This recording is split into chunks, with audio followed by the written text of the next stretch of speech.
In the back of the parking lot outside of the bar, 20 deep, 20 feet from the booth.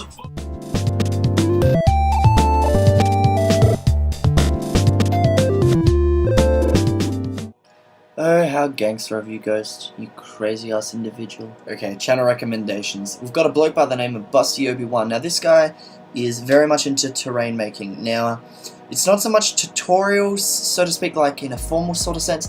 He just has a lot of information, and I guess that's why we all come here, right? You know, the information that he has to do with making terrain is fantastic. It's the little things that you just go, oh, why the hell didn't I think of that? You know, it's really cool. It's very informative and assists anybody if you're into terrain making or even just want to make some scenic bases. So be sure to check him out, Bustobiwan. So at this point, I do believe it is time for a ghost update.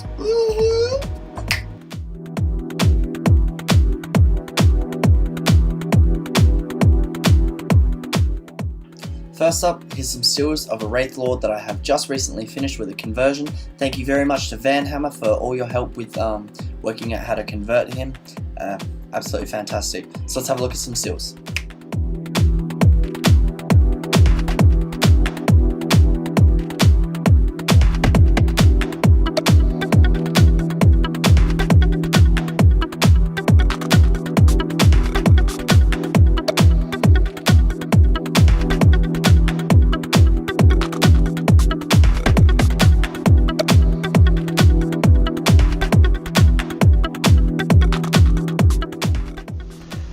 Alright guys, so here's the finished up Wraithlord in all its converted glory.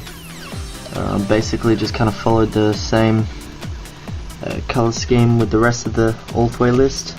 So obviously with large areas I decided that perhaps going for a marble effect would be the best sort of idea to represent the bone. I feel the gems work out really well and provide a really nice accent. I reckon the conversion worked out pretty good as well, with the bending of the knee obviously, which took a fair bit of work. I'm pretty pleased with that, so thank you Vanhammer for assisting me in that. Basing is just it's just a standard Wraithlord base with a little bit of grit and sand and whatnot added onto it, looking pretty schmick. I've armed him up obviously with the bright lance like a sniper, and given him 2 flamers for gaming terms. I guess what else is there really to mention? Obviously lots of gems and stuff to look really spectacular, but yeah, I've done some bit of blending on the back of the cloak there, and I'm pretty pleased with the way that ended up coming out. It was my first solid attempt at, I guess, in a fair while at trying to blend up cloth with something other than, you know, a bony sort of colour, so I was very pleased with the way that it all came out, and I'm very pleased with the way that the end result is of this Wraithlord. So let me know what it is you guys reckon about this little baby. Alright, so what we've got here is the finished result of the Space Marine Command Squad that I did up for Canada Fish. I'm sorry if I pronounced that wrong, Cap. I'm very happy with the way that it came out. I'm sorry that it's taken me this long to finish it up, but I was waiting on Sakura Micro and Pen so that I could do some nice freehand work on the chapter banner, which I feel I've certainly achieved. A bit of a running theme was obviously the standard chapter mark and the word crimson, but also the 2 words, I can't exactly really remember what they are. It's like Patronus and Constigo, or so, I can't really remember, but it's it basically means Latin for whatever the main keywords were in the Crimson Fist. Bugger if I can remember all of it right now, and that's horribly unprofessional of me, but you know. Obviously a little bit of light sourcing work here on this little bloke's shoulder pads from his light, and a little bit of light source work there. Some blending on the sword, which you should be able to see. Pretty pleased with the way that came out. Look, I'm pretty pleased with the way the entire unit came out. Obviously they're Crimson Fists. I feel they look pretty coherent altogether, and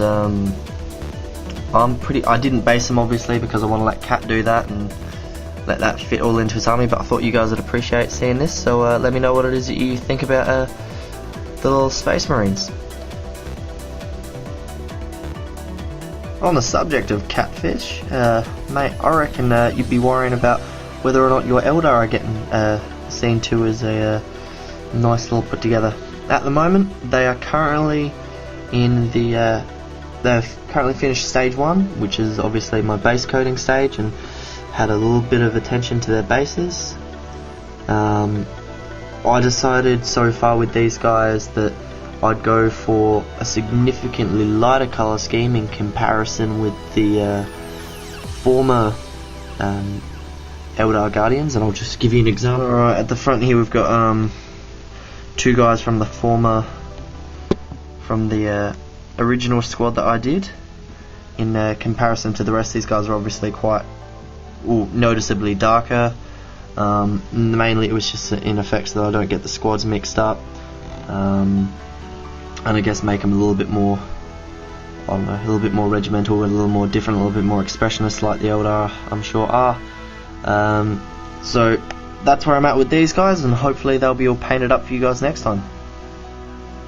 Now for those of you who remember from Paintfest, I painted up a unit of Fire Dragons. Now a lot of you claimed that they looked a little bit too red and that there wasn't really much to break it up, and I had to agree with it. And so what I've done at the moment is I've gone back over, I haven't quite finished, but as it stands right now I've bona fide, that's right, I have bona fide their weapons, and I feel that it has broken up the unit sufficiently enough without detracting from the overall appearance of obviously being Fire Dragons, and if anything I feel like it's added to the way that the Force looks, if any.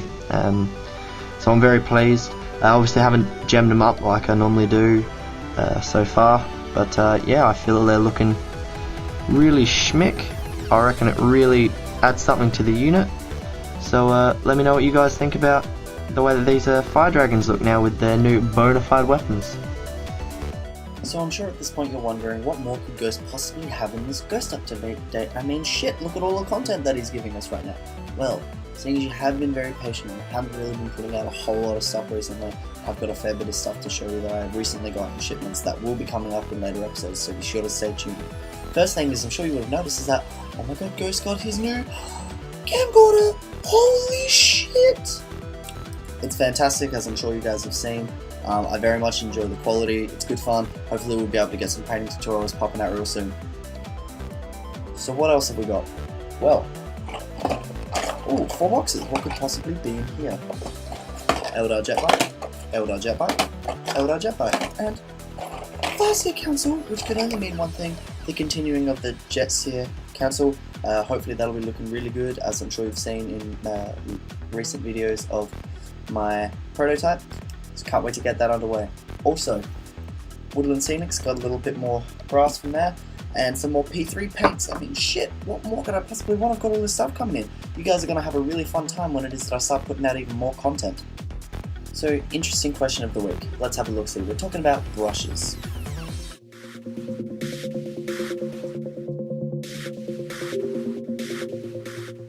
So I'm seeing a lot of flack around the traps from a lot of younger guys and a lot of inexperienced guys referring to different paintbrushes and what it is that's best for them to use. A lot of people suggesting nothing but Kalinskis and saying, oh, go Kalinskis and rah, rah, rah.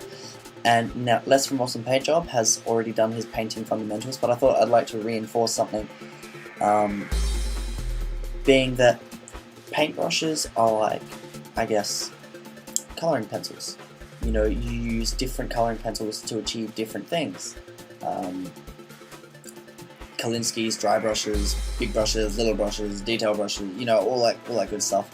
Now everything is designed for different things, so when you go to paint a model, you've got to think of the different situations that you're using this brush in. I mean, you're not going to be using a Kolinsky, which is designed for wet blending and, I guess, doing all that kind of good stuff, to dry brush. I mean, and you're not going to use a tank brush to try and do the whites of the eyes on your little mini, you know. So what it is that you really have to pay attention to is think about the brush and think about, hey, what is it that this brush is designed for? Is it really intelligent of me to try and undercoat this kind of effects with a fine detail brush? No, probably not.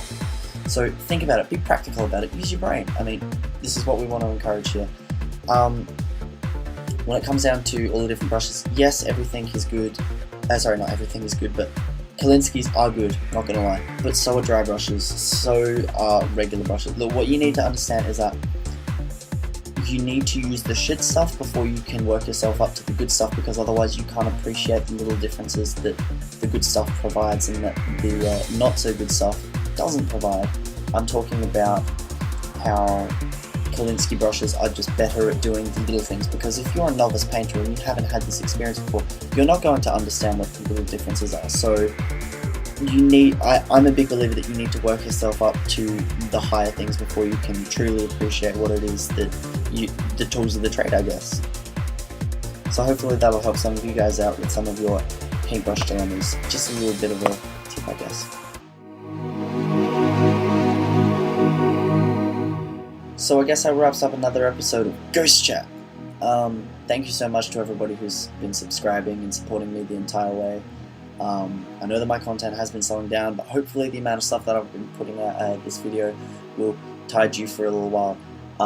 There's a few things that I'd like to let you guys know. That obviously I have a new camera come in. I'm also going to have a bunch of Malifaux stuff coming in, so for those of you who are into that, that's really cool. If not, then I advise you to get into it because it's really cool looking. I won't be doing much in terms of game coverage, I don't think, for the moment, but models wise it'll certainly be a nice little breath of fresh air. I'm also looking to do some tutorials really soon, so hopefully that'll be really fantastic. So thank you guys to all of you who have subscribed, I very much appreciate it. Keep spreading the word. From here on in, the stars are the limit. Ghost.